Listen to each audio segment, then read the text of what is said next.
তরুণ প্রজন্মের লেখকদের এবার উৎসাহিত করতে এক অনন্য উদ্যোগ গ্রহণ করেছে অসম সরকার। এই মুহূর্তে অসমের দিকে নজর রাখতে হয়, কারণ যে খবর পাওয়া গেছে এবার 25,000 টাকা করে সাহায্য করবে হেমন্তের সরকার এবং সাহিত্য সংস্কৃতির প্রসারে এই উদ্যোগ গ্রহণ করেছে হিমন্ত বিশ্ব শর্মা। জানবো বিস্তারিত, আমাদের সঙ্গে যুক্ত হয়েছে প্রতিনিধি শেখ মনিরুল। মনিরুল, কি জানতে পারছো এবং আগামী দিনে সাহিত্য সংস্কৃতিতে কতটা উদ্বুদ্ধ হবে নতুন প্রজন্মে কিংবা তরুণ কবিরা?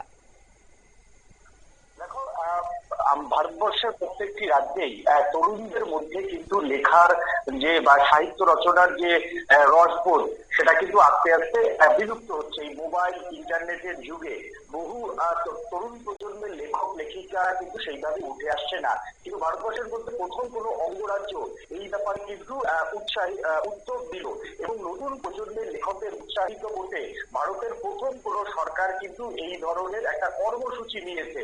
এবং আসাম সরকার, হিমন্ত বিশ্ব শর্মার সরকার নতুন প্রজন্মের কবি এবং নতুন প্রজন্মের লেখকদের তুলে আনতে নতুন প্রজন্মের লেখকদের 25,000 টাকা করে দেওয়ার একটা কথা চিন্তা ভাবনা শুরু করেছে। এবং নতুন প্রজন্মের যারা লেখক লেখিকা, যাদের মধ্যে সাহিত্য বোধ আছে, যারা লিখতে চায়, যারা ইতিমধ্যেই তরুণ প্রজন্মের লেখকরা যারা পয়সার অভাবে বই ছাপাতে পারছে না কিন্তু তারা সত্যিই ভালো লেখক, সেই রকম লেখক লেখিকাদের, সেটা সব ভাষাভাষীরই হতে পারে, সেই রকম লেখক লেখিকাদের এবার থেকে 25,000 টাকা করে আর্থিক সাহায্য দেবে অসমের হিমন্ত বিশ্ব শর্মা আর সরকার। এবং এই 25,000 টাকা থেকে প্রায় 1,000 কপি যে বই, সেই 1,000 কপি বই ছাপা হবে বলে মনে করে অসম সরকার।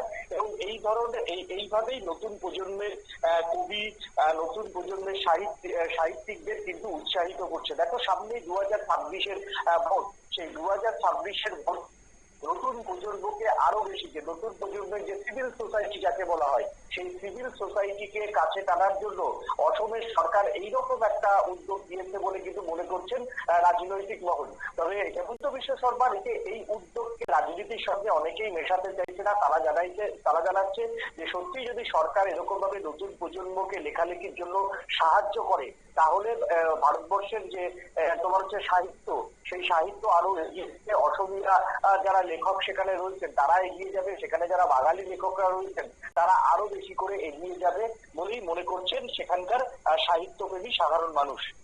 ধন্যবাদ। আপনারা শুনলেন, অর্থাৎ নতুন প্রজন্মের তাদেরকে এবার সেখানে ইন্টারনেট থেকে বেরিয়ে তারা যেন হাতে কলমে সেই সাহিত্যটাকে ধরে রাখেন, তাদেরকে উৎসাহিত করতে এবার 25,000 টাকা সাহায্য করছে অসম সরকার, যা কিনা আগামী দিনে ভারতীয় সাহিত্য সংস্কৃতির অগ্রসারে একটা নতুন ভূমিকা রাখবে বলে মনে করা হচ্ছে। নিয়ে নিচ্ছে ছোট্ট একটি বিজ্ঞাপন বিরতির সঙ্গে থাকুন।